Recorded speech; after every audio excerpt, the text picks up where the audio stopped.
Good morning, everybody. This is Lainey at Hilltop Home Place. It's Sunday, March 3rd. I can't believe it's already March 3rd, but I'm excited that it is because spring is coming and I'm ready for spring. I'm ready for some more green around here. The only thing that has really stayed green this winter is the oats I planted, and I think I'm going to plant those every winter because they have stayed the most beautiful shade of green. I was a little bit off, I think, when I planted them. I thought if I planted them in October that they were going to thrive through December and January, and because I had heard they grow in cold weather. But sometimes when I hear things, I forget to adjust with where I live. I live in South Louisiana, so when I'm hearing someone say that, they probably live more north of me, and December and January are probably their colder months. Down here, December can be pretty mild, so my oats kind of got about that tall during December, and I kind of thought that might have been all that I was going to get out of them, that they were kind of stunted. I was using them for a ground cover, so it wasn't like I was trying to grow oats. I was just trying to grow root systems in my soil, and then when it gets worked into the soil here shortly, it'll be some root systems that kind of give my soil some substance, that pull up some nutrients from way down and bring nutrients closer to the surface of the soil. That's what I was using it for. So I didn't really care how tall it got, and I kind of just gave up on it. I figured, well, as we roll into getting towards spring, it's just going to turn brown and die off. Well, it has not. In February, it all of a sudden just sprang forth. It sprang forth. It turned an even deeper green, beautiful, beautiful, beautiful emerald looking green. And it's gotten taller and taller.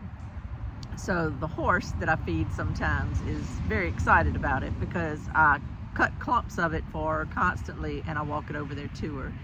I just need the root system, really. I don't need the height. I'm kind of, I mean, it would be wonderful to work it all in, but I'm kind of using that as a fodder to give this horse, because I feel like her little area where she was living just got terribly brown and nothing over there this winter.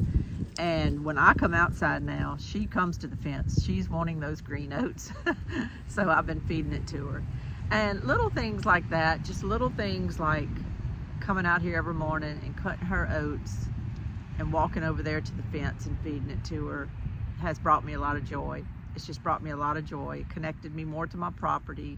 And it hasn't really been something I just go film every day, but I've done it and I've enjoyed it, and I know she does. I mean, she's kind of spoiled, and she comes to the fence the minute I come out the door, and if I don't kind of do what she needs me to do very shortly, she'll sit there and make noises at the fence wanting me to come over there. So it's funny, but I've enjoyed it as well because it's given me a little comfort, a little friendship, just having that horse around. It's not my horse, it's the neighbor's horse, and but she likes me and she comes around. And I'll be honest with you, the last few weeks I kind of sunk a little bit, and I really couldn't understand it. Sometimes when you don't feel right, you feel a little bit down, and you can't pinpoint why. It can bother you because you don't know if it's a chemical thing or if something, there's just something in your soul you need to work on or something. But you just know you feel off, you feel different.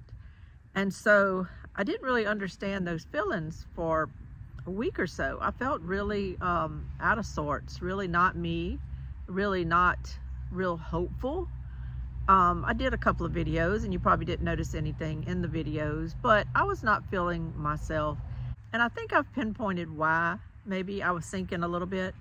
On February 19th, I announced on here that I was doing a live show on a channel called Catholic for Rednecks. And he had wanted me to talk about my conversion to the Catholic Church and the things that have went on in my life. And I knew it would probably come up about my son committing suicide because he also had lost not only a son, I knew of the one son at the time, but I didn't realize he had lost two children. And it's tied in with a major issue that's going on with our military right now of a contamination in a certain base. And he actually had two children born when he was at that base. And those two children are both gone now from cancers. And he has one surviving child, but he's lost two children.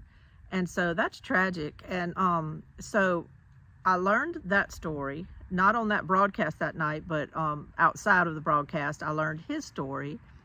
And then I had, well, I didn't have to do anything, but I ended up talking more about my son than I really ever have publicly.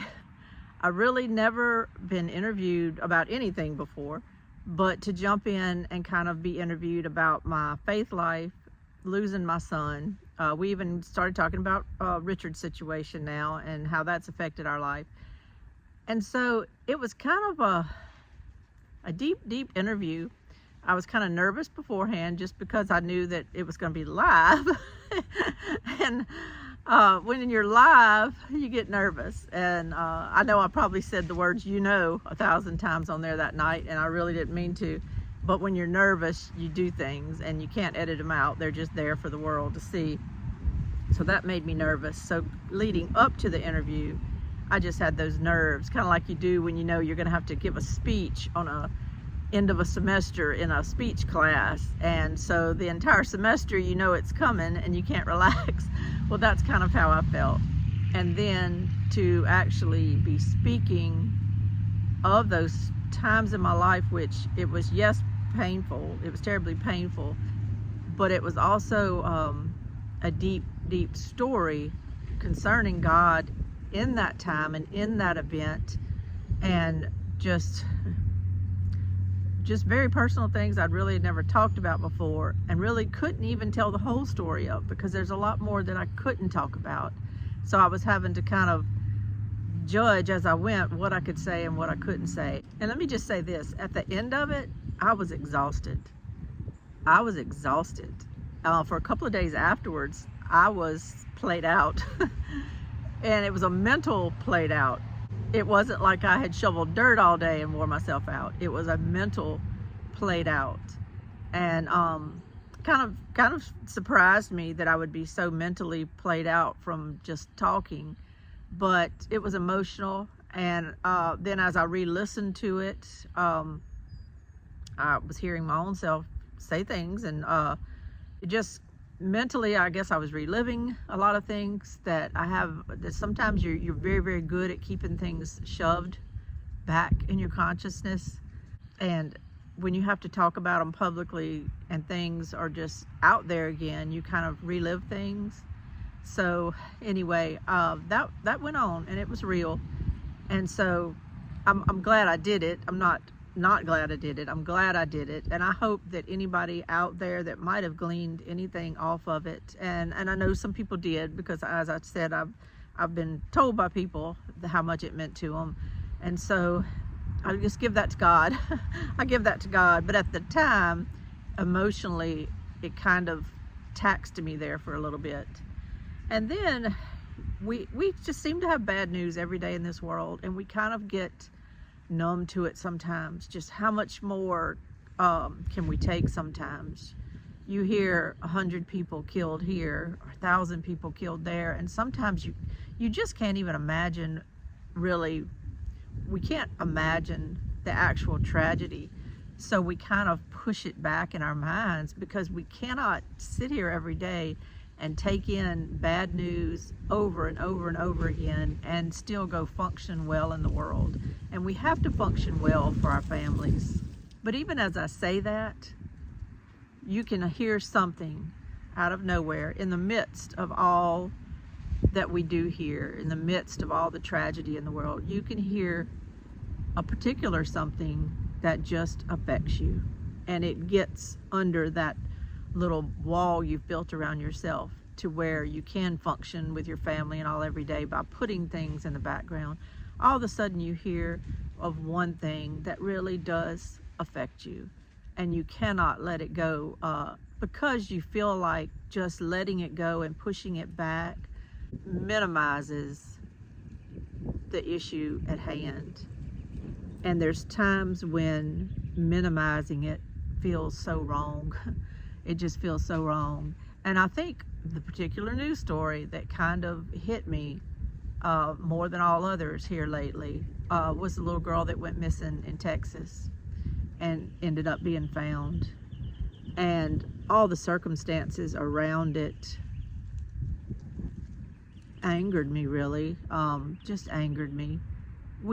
Our biggest responsibility is watching out for our children. We do the best we can, and things still happen, but you have to try to do the best you can. And I did, but then again, even though I did feel some things and get angry, I also was looking at a lot of comments, and a lot of people, they might take that same anger and they jump on the internet with it, and then they create a situation that becomes judgmental, convicting without any evidence. You don't always know all the things in this world. We don't know the truth in this world. We don't have a media that wants to give us the truth in this world. They will run with a headline that incites a lot of thoughts and lots of feelings in people. And you cannot take those headlines and immediately start lashing out and blaming and calling for people to be jailed. And you have to get some kind of facts. For me, the fact that she was gone was enough. It was enough to kind of put me into a place where I just hated to scoot her to the background and minimize what had happened. And I let it stay on my mind a lot. The situation that she was put in, I don't know all the facts, but I do know it should have never been that way.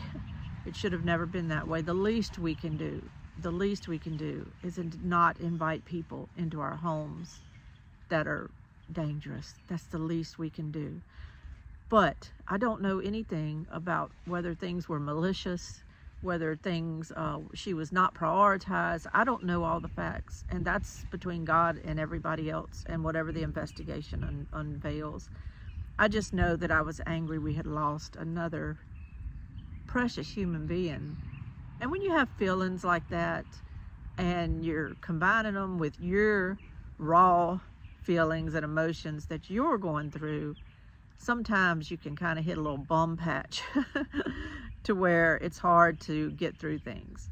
Now, if you stay there forever, if you turn those feelings of sadness and rawness into anger and you do things to hurt people, that's not good. I try to just calm down for a little bit, ask Jesus, what is going on? You know, why all of a sudden do I feel like I'm beset with hopelessness and beset with a bad outlook on the world when a couple of days ago I was fine? You know, what's going on? And I think he reveals to you over a few days, you know, this might be the root of it, this, and this might be another contributing factor, that. And you're able to say, okay, you're probably right. Not probably, he is right, but you're able to kind of say, okay, that could be it. And so I just thought I would do an honest video. These videos don't always get a lot of views. Seems like when you talk about God and real world things and honesty, you don't get a lot of views. You don't get a lot of comments. But I feel lately that is where my mind is the most, on getting real and talking more about the things in this world that can help us kind of sort through feelings and all that can bring us down and stuff, because we've got a lot on our plates and we've got a lot of battles to fight. I don't even think the battles have started yet. As bad as things can be in this world sometimes, and as many headlines and stories as can be thrown at us, it's really just the beginning. And so we have to kind of learn how to take in the information and not let it get us down if possible, but if it does, to discern what's going on and to discern our priorities. And our biggest priority is to keep ourselves hopeful and moving and alert and up, so that we can strengthen our families, so that we can strengthen each other, so that we can be a strong member of a community of people that is here to help each other through whatever comes. I do believe between now and the election there's going to be all kind of things, and it's because we kind of live in kind of a bastion of evil right now. A lot of people think they think, it's not true, but they think they've got a lot of things under control, and they think that if they can do more and more of that control process, that they can mold us and this world into something that will better serve them. They are wrong. I believe they're going to find out how wrong they are, but in the meantime, there may be some birthing pains, and there may be some times when we are caught in crossfire. And for those times, I need to be strong. I need to be in control of my home place. I need to be in control of my finances, my food supply, my security. I need to be in control of kind of keeping a bead on what's going on, to be able to guide my children and my grandchildren through this if possible. I can only do that by constantly asking God to help me, asking our angels to help us, our guardian angels, all the people in heaven, all the communion of saints in heaven, just to be with us and to help us and talk to us and give us the things that affect our consciousness, to know what to do right and wrong. And I just believe that we have that army of heaven behind us, and that everything is going to be okay. I don't doubt that everything is going to be okay eventually. I just sometimes get overwhelmed with the fear of what could come, what kind of things that could happen that will affect the minds of our children and grandchildren. And I'm talking about as far as instilling fear in them, putting them more into bondage and slavery as people would like us to be. I want them to be free. I want them to be happy. And I know that between complete freedom and happiness, there may be some times where they are attacked and their consciousness is attacked. And I just want to be as strong as I can be for them and help them out. Now, a lot of this might sound deep. My last video was about potatoes, which is not deep. But my mind more and more is here. I'll show all of what I'm doing around here. I'll show the porch completion when it's done. I'll show the fence when it's done. I've been working hard. I've been doing things every day. I've been shoveling limestone the last few days from my load of limestone I got. I've been working and continuing. Just haven't really put a lot of it on film yet, but I will keep you updated. But I also wanted to just talk for a moment, I guess, in the back here, listening to the blue jays and the mockingbirds and the cardinals and the tufted titmouses. That's what's out here this morning because I checked my Merlin bird app. But I wanted to just kind of touch base and talk about my real emotions, because I feel like if I'm honest to you, even though this is gardening and home place and projects and on, but if I'm just honest to you sometimes about the things I'm feeling and going through, that you will know you're not alone. If you have these feelings and these things going through your mind, you'll know you're not alone. A lot of times we just don't feel like we have a voice. Yes, YouTube gives me a little bit more of a voice maybe than some people have, but it also quashes that voice sometimes. I put out a post the other day, a community post, and I don't even know if anybody hardly saw it. As a matter of fact, it didn't even show up on my second channel, Mama and Papa's house. So when you put out a post on one channel that doesn't show up on your second channel, you may be being shadow banned, and I'm pretty sure I was. And so I'm pretty sure that some of the videos that we've put out, my sister and I put out recently on Mama and Papa's house, but I've also shown them on Hilltop Home Place. Some of those videos that deal a lot with God and things, I'm pretty sure those are not promoted very much on YouTube. When you can put a video out about next to nothing and it gets 1,000 views, and you put one out about God and you barely make it out of the 20s, something's probably going on. And I think that contributed to me being down there for a little bit when I realized that. You kind of feel like you're speaking into the wind. But you know what? You have to get yourself together. You have to pull yourself together, and you have to realize that that wind is the Spirit of God that you're speaking into, and He will take it and He'll do whatever He wants with it. And it's really not up to me to worry about how many people view something. when I make a video, I have no idea how it's going to do, and I really don't want to worry about that anymore. I really don't want to worry about how many followers I have anymore. I just want to do the best I can. I want to give the glory to God, and I want to speak of Him, and if the videos tank, they tank. If they don't, they don't. If I'm doing something interesting and I put it out, I'll speak of it. If it gets 10 views, fine. If it gets 1,000 views, fine. I'm really not going to focus on all that anymore. I'm taking that off my plate because it's too much on the human side, I guess. I need to not worry about too much on the human side right now. I can't control getting monetized on here. I can't control the views. As I said, I've done things I wasn't even that interested to do, not even proud of, say a short, and it might get 3,000 or 4,000 views, and I have no idea why. I really have no idea how this all works with YouTube. So therefore, I'm just going to try to be honest and be me and let it rip however it wants to rip. And anyway, so I wanted to share my thoughts with you today. And if you feel these same ways sometimes, you're not alone. Just be strong. Your families are going to need you. Go to God as much as you can. Pray. Love everybody, get along with everybody, build community, build your storehouses, because you're responsible for doing that for your family. You're responsible. Don't wait on the government to do anything. You're responsible. You can see where the priorities are right now with our government, and they're not on you. And I don't mean that to be ugly. I'm just serious. If you can't see the writing on the wall with that, you're not going to. You have to do what you have to do for your family to take care of your family. And then work with your community to build some security and some strength. Community is so important. Well, I think I've said enough. There's really nothing I think I can add to what I've said. This is Lainey from Hilltop Home Place. God bless everybody, all of my viewers, and anybody who may see this. I appreciate you. I pray for you. I think that I just have some of the best people that follow me, and that means a lot to me. And you all are part of my community and my strength. Thank you so much. Y'all have a great day. Bye-bye.